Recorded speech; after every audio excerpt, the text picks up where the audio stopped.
حکومت پاکستان نے یہ فیصلہ کیا کہ پاکستانیوں کو لایا جائے اور سفارت خانہ پاکستان نے اس پہ عمل کیا، اور پہلے روز جو ہے وہ طالب علموں کو متعدد بسوں کی شکل میں تفتان کے بارڈر کے ذریعے سے پاکستان بھیجا گیا، اور اس کے بعد اگلے روز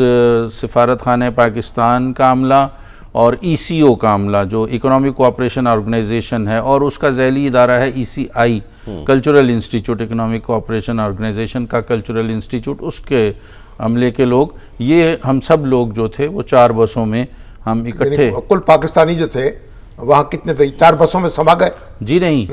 اس سے پہلے ایک دن یعنی طالب علموں کا قافلہ ایک آ چکا تھا، اور یہ ہماری 4 بسوں سے پہلے بھی طالب علموں کا قافلہ ایک روانہ ہوا، پھر ہم آئے، اور ہمارے سے اگلے دن جو ہے وہ سفارت خانہ پاکستان کے دیگر افسران جو ہیں، اور کچھ زائرین بھی تو گئے ہوں گے نا وہاں؟ جی زائرین یہ تو ویسے بھی اب اس سیزن میں تو جاتے ہی ہیں، تو محرم آ رہا ہے تو جانے کا ٹائم ہوتا ہے۔ ایران میں زائرین کا تو ایک ہوتا ہے۔ آپ نے کس راستے سے آپ پہنچے یہاں؟ طالب علموں کو تو تفتان کے راستے سے بھیجا گیا۔ سر ایک سوال جو میں یعنی کہ آپ سے بھی، اگر یہ کہا جا رہا ہے پہلے جو لفظ استعمال ہوا ڈونلڈ ٹرمپ سے اوبلیٹریٹڈ، مکمل تباہ، پھر آپ نے حوالہ دیا جنرل ڈین کین کا جو کہ جوائنٹ چیفز آف سٹاف ہیں اس کے سربراہ، وہ کہتے ہیں کہ جی ابھی قبل از وقت کہنا کہ ایران جوہری صلاحیت رکھتا ہے یا نہیں، یعنی ابھی معاملات آ رہے ہیں، آئیے یہ کہہ رہے ہیں کوئی تابکاری نہیں ہوئی ہے، تو اگر یہ مان لیا جائے کہ مکمل تباہی کر دی ہے امریکہ نے ایران کے یہ جو نیوکلیئر پلانٹ سے، تو پھر سیز فائر کیوں نہیں کر رہا اسرائیل؟ پھر اس کو کیوں طول دے رہا ہے؟ یعنی امریکہ تو یہ کہہ رہا ہے کہ سیز فائر اب کرنے میں ہم تیار ہیں اور بات چیت شروع کریں آپ، ٹھیک، لیکن ابھی تک یہ سیز فائر کی بات جو ہے وہ قبول نہیں ہو رہی، اور ابھی UNO میں جو ڈسکشن جاری ہیں، جی اب دیکھتے ہیں وہاں کیا ہوتا ہے، وہاں کوئی کنسنسس ریزولوشن منظور ہو جاتا ہے یا نہیں، یا ویٹو ہو جاتا ہے امریکہ کی طرف سے، یا ویٹو ہوتا ہے، تو اس کا مطلب یہ کہ آپ جنگ بندی نہیں چاہتے، تو ایران کا تو کہنا یہ ہے کہ آپ جنگ بند کر دیجئے، بات چیت ہوگی اس کے بعد، صحیح، تو اب یہ بہرحال اس وقت ایک ابہام ہے، اور کیسے وہ دور ہوگا اب یہ واقعات جو ہیں جب آگے بڑھیں گے تو ہمیں پتہ چلے گا۔ ٹھیک ہے سر، ذرا شامل گفتگو کرتے ہیں ڈاکٹر صاحب کو بھی، ظاہر ہمارے ساتھ موجود ہیں کیونکہ وہاں موجود رہے زاہد منیر عامر صاحب، ہمارے جنگ ہو رہی تھی، بہت بڑے دانشور، بہت بڑے استاد، محقق اور مصنف، اور یہ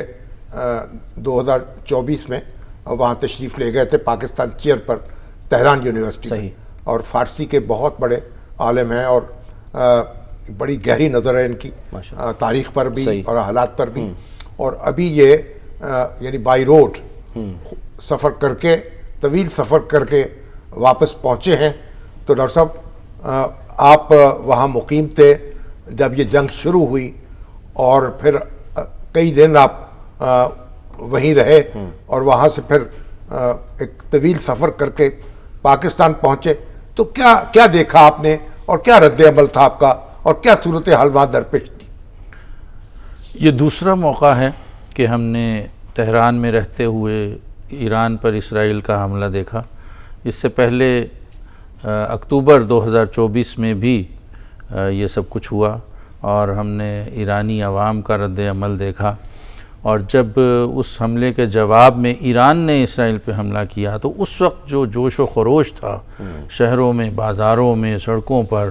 وہ دیدنی تھا۔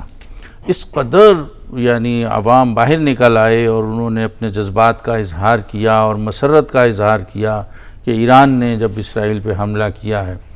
اور اس کے بعد ظاہر ہے کہ آپ سب جانتے ہیں کہ صورتحال سنبھل گئی تھی۔ تو اب جب یہ دوبارہ سے حملہ ہوا ہے، یعنی جمعرات اور جمعے کی درمیانی شب کو یہ حملہ ہوا، تو جمعے کے روز میں نکلا ہوں شہر میں، تو بالکل نارمل زندگی تھی، اور کسی طرح کا کوئی اثر شہر پہ، معاشرے پہ، لوگوں پہ ایسا نظر نہیں آ رہا تھا کہ وہ کوئی خوفزدہ ہو گئے ہوں، پینک سچویشن نہیں تھی، بالکل نہیں، بالکل کوئی ایسی پینک سچویشن نہیں تھی۔ بڑے مضبوط لوگ ہیں، اور بڑے یعنی ڈٹرمنیشن کے ساتھ وہ اپنی قومی وحدت پر یقین رکھنے والے لوگ ہیں، اور اپنے تہذیبی سرمایے اور اپنی تاریخ پر بہت زیادہ فخر کرنے والے لوگ ہیں۔ تو باقی جو غیر ملکی تھے ان کے لیے یہ مشکلات تھیں کہ وہ چاہتے تھے کہ باہر چلے، اپنے اپنے ملکوں کو چلے جائیں، اور پھر ان کی ایمبیسیز نے فیسیلیٹیٹ کیا انہیں، اور وہ اپنے اپنے ممالک کے لیے روانہ ہوئے۔ پہلے چند دنوں میں تو کوئی اس کی ضرورت بھی محسوس نہیں ہوئی، لیکن بعد میں جب حالات ذرا